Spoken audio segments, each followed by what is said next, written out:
আজ নির্বাচনী ইশতেহার ঘোষণা করবে বিএনপি। বিকাল 3:30টায় রাজধানীর হোটেল সোনারগাঁওয়ে ইশতেহার তুলে ধরবেন বিএনপি চেয়ারম্যান তারেক রহমান। জাতীয় সংসদ নির্বাচনে তারেক রহমানের এটি হবে প্রথম ইশতেহার ঘোষণা। এবারের ইশতেহারে জনগণের সমস্যার সমাধান ও তাদের ভাগ্য পরিবর্তনের জন্য বিএনপির রূপকল্প প্রাধান্য পেয়েছে। ইশতেহারে জনগণের ক্ষমতায়ন, জনগণের রাষ্ট্রীয় মালিকানা, স্বাধীনতা, অধিকার, নিরাপত্তা, সুরক্ষা এবং অন্তর্ভুক্তিমূলক উন্নয়নের কথা থাকছে। এর আগে পঞ্চম, ষষ্ঠ, সপ্তম, অষ্টম, নবম সংসদ নির্বাচনে দলের নেতৃত্ব দেন বেগম খালেদা জিয়া। ইশতেহার ঘোষণা অনুষ্ঠানে সভাপতিত্ব করবেন দলের মহাসচিব মির্জা ফখরুল ইসলাম আলমগীর। 2 দশক পর নির্বাচনী প্রচারণার অংশ হিসেবে আগামীকাল দেশের উত্তরাঞ্চলের 3 জেলা সফর করবেন বিএনপি চেয়ারম্যান তারেক রহমান। প্রথমে তিনি যাবেন দিনাজপুরে, এরপর ঠাকুরগাঁও ও নীলফামারীতে জনসভায় যোগ দেবেন। দিনাজপুরের বিরামপুর সরকারি কলেজ মাঠে তারেক রহমানের জনসভা ঘিরে উপলক্ষে সব ধরনের প্রস্তুতি নিয়েছে বিএনপির নেতাকর্মীরা। দিনাজপুর 6 আসনে বিএনপির প্রার্থী ডাক্তার AZM জাহিদ হোসেন জানান, বিএনপি চেয়ারম্যান রংপুর বিভাগের 3টি জেলায় নির্বাচনী প্রচারণায় যাবেন হেলিকপ্টারে। এ সফর ঘিরে স্থানীয় নেতাকর্মীদের মধ্যে উৎসবের আমেজ। কয়েক লাখ লোক সমাগমের আশা তাদের। তারেক রহমানের আগমন উপলক্ষে আমাদের বিরামপুরে বিএনপি সহ সকল অঙ্গ সংগঠন নেতৃবৃন্দ এবং সাধারণ মানুষের মধ্যে আনন্দের একটা জোয়ার বয়ে যাচ্ছে। এই কৃষি প্রধান জেলায় আমাদের কৃষিভিত্তিক যে কলকারখানাগুলো আছে সেগুলো গড়ে উঠবে এখানে। দিনাজপুরের মানুষ ওনাকে গ্রহণ করার জন্য, ওনাকে অভিবাদন জানানোর জন্য তাদের সর্বোচ্চ প্রস্তুতি গ্রহণ করছে। বিভিন্ন স্থানে জামায়াতের প্রচারণায় বাধা ও হুমকি দেয়া হচ্ছে বলে অভিযোগ করেছেন খুলনা 5 আসনে দলের প্রার্থী মিয়া গোলাম পরওয়ার। এই অবস্থার পরিবর্তন না হলে সুষ্ঠু নির্বাচন আয়োজন সম্ভব হবে না বলেও মন্তব্য তার। বৃহস্পতিবার দুপুরে খুলনা প্রেস ক্লাবে খুলনা 5 আসনের জন্য ইশতেহার ঘোষণার সময় এসব কথা বলেন তিনি। তবে আশা প্রকাশ করে আরও বলেন, এসবের বিরুদ্ধে ব্যবস্থা নিতে এখনও সরকারের হাতে সময় আছে। অবস্থার পরিবর্তন হলে সুষ্ঠু নির্বাচনের ব্যাপারে আশাবাদী তিনি। খুলনা 5 আসনে 150টি কেন্দ্রের মধ্যে 52টি ঝুঁকিপূর্ণ বলেও মন্তব্য করেন মিয়া গোলাম পরওয়ার। আজকে যে অবস্থার বর্ণনা আমি দিলাম, এটা যদি পরিবর্তন না হয়, সরকার যদি কোনো মেজর, কোনো প্রিকশন না নেয়, তাহলে ফ্রি ইলেকশনের ব্যাপারে আমি সন্দিহান আছি। নির্বাচন যত এগিয়ে আসছে ততই বাড়ছে প্রার্থীদের পাল্টাপাল্টি অভিযোগ। ভোটারদের জাতীয় পরিচয়পত্র নম্বর নেয়া, নেতা কর্মীদের হুমকি ও প্রচারণায় বাধার অভিযোগ একে অপরের বিরুদ্ধে।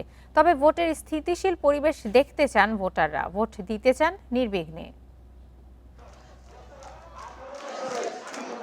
নির্বাচনে প্রচারণার সময় শেষের দিকে, দিন রাত ব্যস্ত সময় পার করছেন প্রার্থীরা। ভোটারদের নানা সমস্যার কথা শুনছেন প্রার্থীরা, দিচ্ছেন সমাধানের প্রতিশ্রুতি। সেই সঙ্গে প্রার্থীরা একে অপরের বিরুদ্ধে ছুড়ে দিচ্ছেন অভিযোগের তীর। ঢাকা 4 আসনের বিএনপির প্রার্থী তানভীর আহমেদ রবিন জুরাইন এলাকায় পথসভায় অংশ নিয়ে অভিযোগ করেন, একটি দলের কর্মীরা বাড়ি বাড়ি গিয়ে ভোটারদের জাতীয় পরিচয়পত্র সংগ্রহ করছেন, নিচ্ছেন মোবাইল ব্যাংকিং নম্বর। আমরা জানতে পেরেছি ইতিমধ্যে শুধু আমাদেরই ঢাকা শহরে না, আমার আসন না, বিভিন্ন জায়গায় সারা বাংলাদেশে একটি দলের নেতা কর্মীরা বাড়িতে বাড়িতে যাচ্ছে, বিকাশ নাম্বার নিচ্ছেন অথবা তাদেরকে মাথা পিছু করে টাকা দিচ্ছেন, তাদের ন্যাশনাল আইডি কার্ড সংগ্রহ করছেন। একই এলাকায় প্রচারকালে ঢাকা 4 আসনের জামায়াতের প্রার্থী জয়নুল আবিদিন এই অভিযোগ অস্বীকার করে বলেন, প্রতিপক্ষের কর্মীরা অনেক জায়গায় তাদের বাধা দিচ্ছেন। আমাদের 52 নম্বর ওয়ার্ডে সেখানে 2 জন বোনকে পিছন থেকে সন্ত্রাসীরা আহত করেছে। তারা এবং পরিকল্পিতভাবেই তারা করেছে। তারা এখনও হাসপাতালে চিকিৎসাধীন আছে। আর ইনডাইরেক্টলি কিছু আমরা থ্রেডের কথা শুনছি। সাধারণ মানুষ বলছে, প্রার্থীদের এলাকার সমস্যাকে বেশি গুরুত্ব দেয়া উচিত। সেই সঙ্গে ভোটাররা চান ভোটের বাধাহীন পরিবেশ।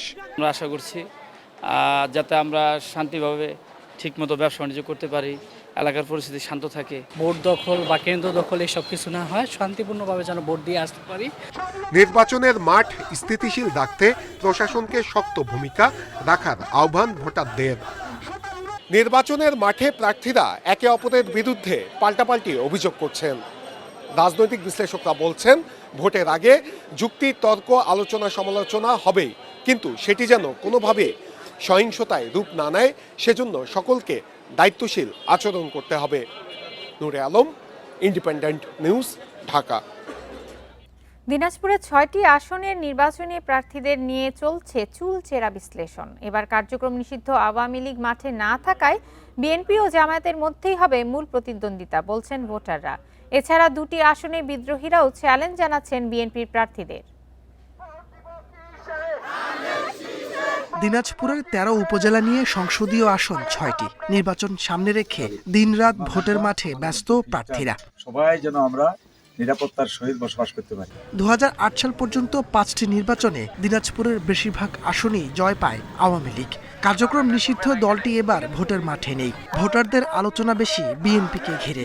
এরপরই আছে জামায়াত, কিছু জায়গায় জাতীয় পার্টিও আলোচনায় রয়েছে। আগামী নির্বাচন আপনাদেরকে ভেবে চিন্তা করতে হবে। দিনাজপুর ২ ও ৫ আসনে বিএনপির বিদ্রোহী থাকায় কিছুটা চাপে দল। এর মধ্যে একটিতে জামায়াত এবং আরেকটিতে এনসিপিও সক্রিয়। আমাদের এখানকার নিম্ন আয়ের মানুষরা যেন উন্নত চিকিৎসা পায়, সেজন্য আমরা এই হাসপাতালগুলোকে উন্নত করতে চাই। আমি জনগণকে নিয়ে এই বিরল প্রচারগঞ্জ পৌরসভা দুটাকে মডেল পৌরসভা হিসাবে আমি উন্নীত রূপান্তর করার চেষ্টা করবো ইনশাআল্লাহ। সাধারণ জনগণের কাছে সঠিক রায়টা আছে। তারা 12 তারিখে এই ব্যালটের মাধ্যমে সিল মেরে প্রমাণ করবেন যে যোগ্য নেতৃত্বকে। তবে সব ছাপিয়ে যোগ্য প্রার্থীকে বেছে নিতে চান ভোটাররা। মাদক, সন্ত্রাস, চাঁদাবাজ এগুলো যিনি না থাকে, ভোট আমরা যাকে দিব আমার জন্য ভালো মতন হয়ে আসতে পারলে আমার জন্য দেখে কৃষককে। দিনাজপুরের ৬টি আসনে মোট প্রার্থী ৪০ জন, আর ভোটার সংখ্যা ২৬,৬০,৭34 জন। Independent news. নির্বাচনী পরিবেশ ও প্রচারণা নিয়ে জানাতে হবিগঞ্জ ও নড়াইল থেকে যুক্ত হচ্ছেন সহকর্মীরা। শুরুতে হবিগঞ্জ থেকে জানাবেন আবু সালে নুরুজ্জামান। আবু সালে, হবিগঞ্জের প্রচারণার চিত্র কেমন দেখছেন এবং প্রার্থীদের কোনো অভিযোগ রয়েছে কিনা? জাতীয় সংসদ নির্বাচনে হবিগঞ্জের 4টি আসনে মোট 25 জন প্রার্থী প্রতিদ্বন্দ্বিতা করছেন। এর মধ্যে 4টিতে বিএনপি, 1টিতে জামাত, 2টিতে জাতীয় পার্টি এবং 2টিতে খেলাফত মজলিস, 1টিতে বাংলাদেশ খেলাফত মজলিস এবং 2টিতে আপনার ইসলামিক ফ্রন্ট এবং 2টিতে সমাজতান্ত্রিক দল বাসদ, 1টিতে জাসদ সহ স্বতন্ত্র প্রার্থীরা প্রতিদ্বন্দ্বিতা করছেন। নির্বাচন যত গড়িয়ে আসছে, প্রার্থীরা সকাল থেকে রাত পর্যন্ত ভোটারদের কাছে নানা প্রতিশ্রুতি নিয়ে এবং দলের প্রতিশ্রুতি নিয়ে এবং স্থানীয় উন্নয়ন এবং তরুণ এবং নারীদের বিভিন্ন সমস্যার সমাধান করবেন বলে তারা আশ্বাস দিয়ে ভোট প্রার্থনা করছেন এবং দাঁড়ে দাঁড়ে যাচ্ছেন এবং সকাল থেকে রাত পর্যন্ত তারা নির্বাচনী প্রচারণা করছেন, সাথে গণসংযোগ, পাশাপাশি আপনার পথসভা এবং নানা রকমের প্রচারণা তারা চালিয়ে যাচ্ছেন। এখনো পর্যন্ত যে প্রার্থীগুলা আছেন তারা নির্বিঘ্নেই প্রচারণা করছেন। কোনো সহিংসতা আর ঘটনা এখনো পর্যন্ত বড় রকমের সহিংসতার ঘটনা হবিগঞ্জে ঘটেনি। আর পাশাপাশি কিছু কিছু প্রার্থীরা অভিযোগ করছেন এবং তারা সেই অভিযোগটি হচ্ছে যারা ক্যান্ডিডেট আছেন ছোট দলগুলো, তারা অভিযোগ করছেন বড় দলের প্রার্থীরা তাদের প্রচারণায় কিছুটা বাধা সৃষ্টি করছেন। সেই বাধাগুলো তেমন গুরুত্বপূর্ণ বলে আমরা জানতে পারিনি।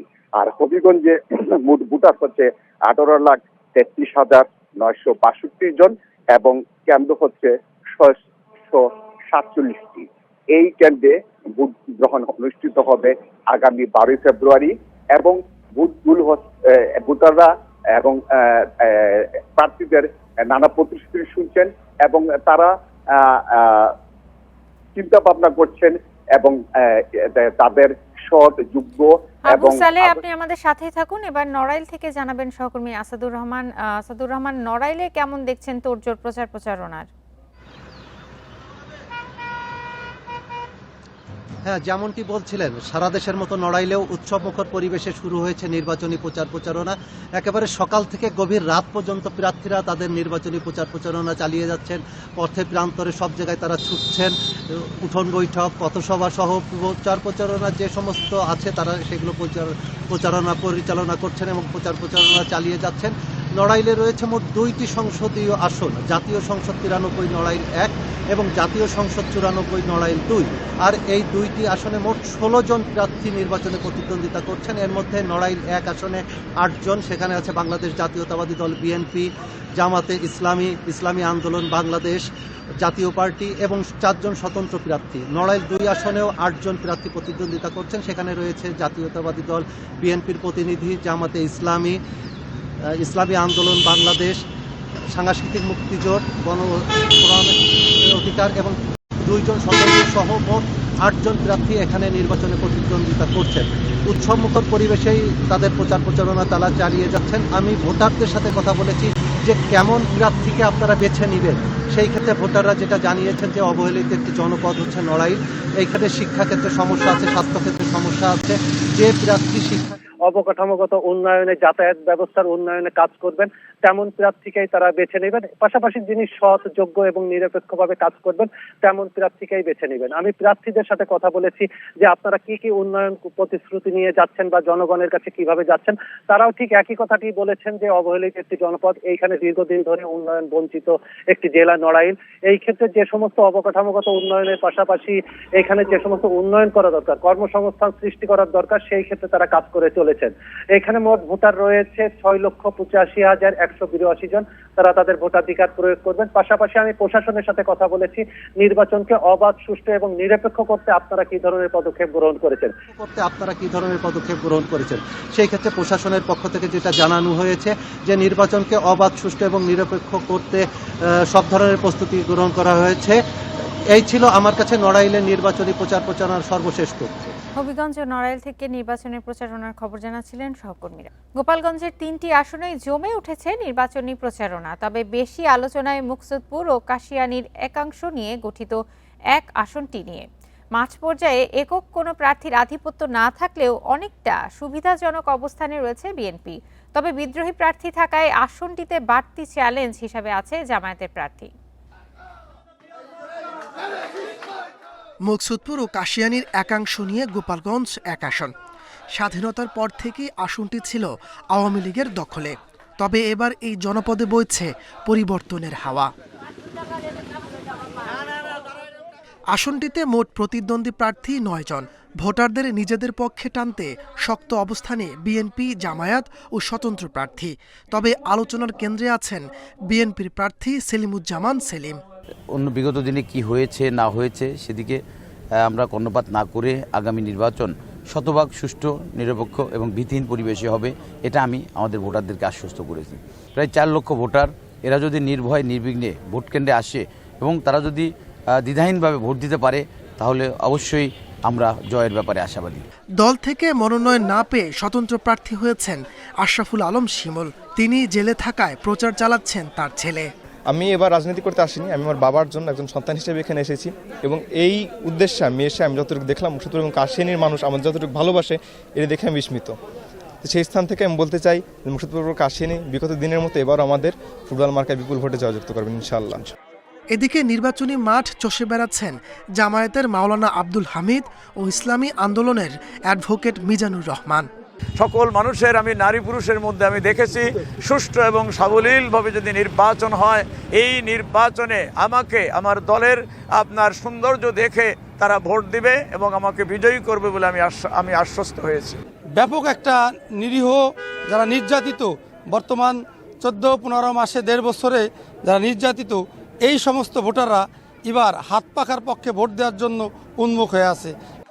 আসনটিতে মোট ভোটার 3,99,510 জন। প্রার্থীদের মন গলানো প্রতিশ্রুতি নয়, এলাকার উন্নয়ন বঞ্চনা দূর করতে যিনি আন্তরিক হবেন এমন জনপ্রতিনিধি বেছে নিতে চান ভোটাররা। Independent news. চাঁদপুরের 5টি আসনে 706টি ভোট কেন্দ্রের মধ্যে 2/3 গুরুত্বপূর্ণ। এর মধ্যে চরাঞ্চলের 23টি ভোট কেন্দ্রের সবগুলোকেই গুরুত্বপূর্ণ বিবেচনায় ইতোমধ্যে মাঠে নেমেছে কোস্টগার্ড সদস্যরা। এছাড়া চাঁদপুর 4 আসনে বিএনপির বিদ্রোহী প্রার্থী থাকায় গুরুত্বপূর্ণ কেন্দ্র বেশি। কয়েক স্তরের নিরাপত্তা ছাড়াও প্রথমবারের মতো গুরুত্বপূর্ণ কেন্দ্রগুলোয় থাকছে পুলিশের বডি ওয়ার্ন ক্যামেরা। চাঁদপুরের সদর, মতলব উত্তর ও হাইমচর উপজেলার বেশ কিছু এলাকা নদী তীরবর্তী ও দুর্গম। এসব চরাঞ্চলের মোট 23টি ভোট কেন্দ্রের সবগুলোকেই গুরুত্বপূর্ণ হিসেবে চিহ্নিত করেছে প্রশাসন। এলাকায় টহল শুরু করেছে কোস্টগার্ডের মোবাইল টিম। অন্যান্য বাহিনী ও স্থানীয় প্রশাসনের সঙ্গে সমন্বয় করে কাজ করার কথা জানিয়ে কোস্টগার্ড বলছে, নির্বাচনকালীন যে কোনো সহিংসতা দমনে মোবাইল টিম ও স্ট্রাইকিং ফোর্স হিসেবে মোতায়েন থাকবে সদস্যরা। নির্বাচনকালীন আইন শৃঙ্খলা রক্ষার পাশাপাশি সাধারণ জনগণের ভোটাধিকার নিশ্চিতকরণ এবং যে কোনো ধরনের নির্বাচনকালীন সহিংসতা দমনে বাংলাদেশ কোস্টগার্ড সর্বদা সতর্ক ও প্রস্তুত রয়েছে। প্রশাসন বলছে, যাতায়াত ব্যবস্থা, কেন্দ্রের অবকাঠামো, ব্যক্তি বা দলের প্রভাব বিস্তারের সংখ্যাসহ বেশ কিছু বিষয় বিবেচনায় নিয়ে অতি গুরুত্বপূর্ণ কেন্দ্র নির্ধারণ করা হয়। চরাঞ্চলের কেন্দ্র বাদেও আরও প্রায় 400 কেন্দ্র ঘিরে বাড়তি নিরাপত্তার ব্যবস্থা রেখেছে প্রশাসন। বিএনপির বিদ্রোহী প্রার্থী থাকায় চাঁদপুর 4 ফরিদগঞ্জ আসনে গুরুত্বপূর্ণ কেন্দ্র সবচেয়ে বেশি। ঝুঁকিপূর্ণ সব ভোট কেন্দ্রেই পুলিশের কাছে থাকবে বডি ক্যামেরা। বডি অন ক্যামেরার ফিচারটা কিন্তু এবার বিশেষ লক্ষণীয়। কোথাও যদি কোনো ঝামেলা হয় কোনো কেন্দ্রে যে বডি অন ক্যামেরা নিয়ে থাকবে, সে যদি নাও জানতে পারে, ওইখানে আমাদের একটা সিগন্যাল বাজবে, আমাদের কন্ট্রোল থেকে তাকে জানানো হবে ওইখানে ঝামেলা হচ্ছে। তার সাথে সাথে তাৎক্ষণিকভাবে ওইখানে আমাদের মোবাইল টিম বা স্ট্রাইকিং টিম ওইখানে মুভ করবে। চাঁদপুরের 5টি আসনে লড়ছেন বিভিন্ন দলের 36 জন প্রার্থী। জেলার মোট ভোটার 23,31,000। Independent news. ব্রাহ্মণবাড়িয়া সদর ও বিজয়নগর উপজেলা নিয়ে ব্রাহ্মণবাড়িয়া 3 আসনে অনেকটাই একতরফা ভোটের হাওয়া। 17 বছর ধরে হাতছাড়া আসনটি পুনরুদ্ধারে মরিয়া বিএনপির জেলা সভাপতি খালেদ হোসেন মাহবুব শ্যামল। তার প্রতিদ্বন্দ্বী 6 প্রার্থীর প্রায় সবাই নতুন হওয়ায় জয় পরাজয়ের হিসেবে অনেকটাই পরিষ্কার বলছেন ভোটাররা। ব্রাহ্মণবাড়িয়া 3 আসনে 2008 সালে বিএনপির 5 বারের সংসদ সদস্য হারুন আল রশিদ হেরে যান আওয়ামী লীগের লুৎফুল হাই সাচ্চুর কাছে। 2 বছর পর সাচ্চুর মৃত্যুতে উপনির্বাচনে বিএনপির খালেদ হোসেন মাহবুব শ্যামল আওয়ামী লীগের আম ওবায়দুল মুক্তাদির চৌধুরীর কাছে পরাজিত হন। 2018 সালে বিতর্কিত নির্বাচনে প্রার্থী হলেও প্রচারণায় বাধার মুখে পড়েন বিএনপির এই নেতা। এবার আসনটিতে জয় পেতে ব্যাপক প্রস্তুতি তার। নির্বাচনী এলাকায় একটা নিজস্ব সমস্যা আছে, লোকাল সমস্যা। এই সমস্যাগুলো নিয়ে আমরা আলোচনা করছি, জাতীয় সমস্যাগুলো নিয়ে আলোচনা করছি। জাতীয় সমস্যা মানে মানুষের ভোটের অধিকার, গণতন্ত্র প্রতিষ্ঠা করা, এদেশের দুর্নীতি প্রতিরোধ করা। অনেকটা নীরবে চলছে জাতীয় পার্টির প্রেসিডিয়াম সদস্য রেজাউল ইসলাম ভূঁইয়ার প্রচারণা। 2001 এবং 2024 সালে ব্রাহ্মণবাড়িয়া 2 আসনে প্রার্থী ছিলেন তিনি। কোনো প্রকার হুমকি দামকির সম্মুখীন হয়নি, স্বাচ্ছন্দ্যে কাজ করছে এবং আমাদের নেতাকর্মীরা এই প্রচারণায় স্বাচ্ছন্দ্যে অংশগ্রহণ করছে। কিন্তু আমাদের দলকে নানাভাবে হয়রানি করার একটা প্রক্রিয়া চলছে। এদিকে 11 দলীয় নির্বাচনী ঐক্যের প্রার্থী এনসিপির মোহাম্মদ আতাউল্লাহ পরিবর্তনের আশ্বাসে চাইছেন সমর্থন। ইসলামী আন্দোলনের নিয়াজুল করিমও ভোটারদের মন জয়ের চেষ্টায় ছুটছেন। আমরা আপনার সন্তান হয়ে সংসদে যেতে চাই। এই ব্রাহ্মণবাড়িয়া আপনারা যারা ট্রেনে যান কষ্ট করে দাঁড়িয়ে দাঁড়িয়ে, আমরা একটি আন্তনগর ট্রেন চালু করব, আমরা একটি লোকাল ট্রেন চালু করব, আমরা আপনাদের গ্যাসের ন্যায্য ব্যবহার নিশ্চিত করব। আসনটিতে মোট ভোটার 6,14,908 জন। লড়াই অনেকটা একতরফা হবে বলে ধারণা অনেকেরই। আমি এখন পর্যন্ত নির্বাচনী প্রচারণা করতে যাইয়া কোনো সমস্যার সম্মুখীন হয় নাই। আর মাঝে মধ্যে কিছু জায়গা কিছু একটা দলের তারা নিজেরই মনে করতেছে যে তারা ক্ষমতায় চলে গেছে, একটু তুচ্ছ তাচ্ছিল্যের মতো মনে হয়। ব্রাহ্মণবাড়িয়া 2-এ অন্যান্য প্রার্থীদের মধ্যে আছেন ইনসানিয়াত বিপ্লব বাংলাদেশের মোহাম্মদ আবু হানিফ, স্বতন্ত্র মোহাম্মদ ওমর ইউসুফ খান, ইসলামী ফ্রন্ট বাংলাদেশের Ayesha Akter. Independent news desk. অন্তর্বর্তী সরকার দিল্লির সঙ্গে সুসম্পর্ক রাখতে চাইলেও নানা কারণে তা সফল হয়নি বলে স্বীকার করেছেন পররাষ্ট্র উপদেষ্টা। তিনি আশা করেন থমকে থাকা এই সম্পর্ক পরবর্তী সরকার মসৃণ করবে। বৃহস্পতিবার বিকেলে পররাষ্ট্র মন্ত্রণালয়ে বিদায়ী মত বিনিময় অনুষ্ঠানে তৌহিদ হোসেন এসব কথা বলেন। জানান, যুক্তরাষ্ট্র সহ চীন, জাপানের সঙ্গে চুক্তি আগামী সরকারের জন্য কোনো চাপ নয়, বরং তাদের কাজ এগিয়ে দিয়েছে সরকার। পুরোপুরি বিদায় তো না, কারণ আপনাদের সাথে দেখা হতে থাকবে এই ধরনের অন্য ফরম্যাটে। অন্তর্বর্তী সরকারের পররাষ্ট্র উপদেষ্টার কণ্ঠে বিদায়ের সুর। মন্ত্রণালয়ের দায়িত্বে 18 মাসের অভিজ্ঞতার কথা তুলে ধরেন গণমাধ্যম কর্মীদের কাছে। জানান, শেখ হাসিনা দিল্লিতে অবস্থান সহ নানা ইস্যুতে ভারতের সঙ্গে অন্তর্বর্তী সরকারের সম্পর্কের অবনতি হয়। ভারতের সাথে সম্পর্ক গুরুত্বপূর্ণ বাংলাদেশের জন্য, কোনো সন্দেহ নেই। ইস্যুস থাকবেই, সেগুলি নিয়ে কিছু সংঘাতও থাকবে স্বার্থে, কিন্তু তারপরেও একটা স্মুথ রিলেশন গুরুত্বপূর্ণ, সেটা আমি আশা করবো যে আমাদের পরবর্তী সরকার সে ব্যাপারে অগ্রসর হতে পারবেন। আমাদের সময় সম্পর্ক খুব স্মুথ ছিল না, এটা আমি স্বীকার করেই নিলাম, কারণ বেশ অনেকগুলি সেটব্যাক হয়েছে। ভোটের আগ মুহূর্তে বিভিন্ন দেশের সঙ্গে চুক্তি নিয়ে উপদেষ্টা জানান, আলোচনা করে শুল্ক কমিয়ে পরবর্তী সরকারের জন্য কাজের বোঝা কমিয়ে যাচ্ছেন তারা। বার্ডেন রেখে যাওয়ার পরিবর্তে বরং আমি মনে করি যেটা যে আমরা অনেকগুলি ইস্যুস এগিয়ে দিয়ে যাচ্ছি যাতে সহজ হয় পরবর্তী সরকারের জন্য করা। উপদেষ্টা বলেন, গাজায় যুক্তরাষ্ট্রের নেতৃত্বে বাংলাদেশি বাহিনী পাঠানোর বিষয়ে চূড়ান্ত সিদ্ধান্ত নেবে নির্বাচিত সরকার। পররাষ্ট্র মন্ত্রণালয়ের অভিজ্ঞতা প্রসঙ্গে তৌহিদ হোসেন বলেন, কিছু ক্ষেত্রে দ্রুত ঐক্যমতে পৌঁছালেও কিছু বিষয় উপদেষ্টাদের মতের অমিল ছিল। পার্টি সরকারও না, যে এক একজনের এক এক ধরনের মতামত থাকতে পারে।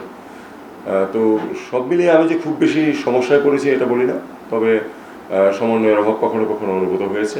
সরকারের মধ্যে বিভিন্ন ধরনের টানাপোড়েন থাকেই, এটা পার্ট অফ দি গেম।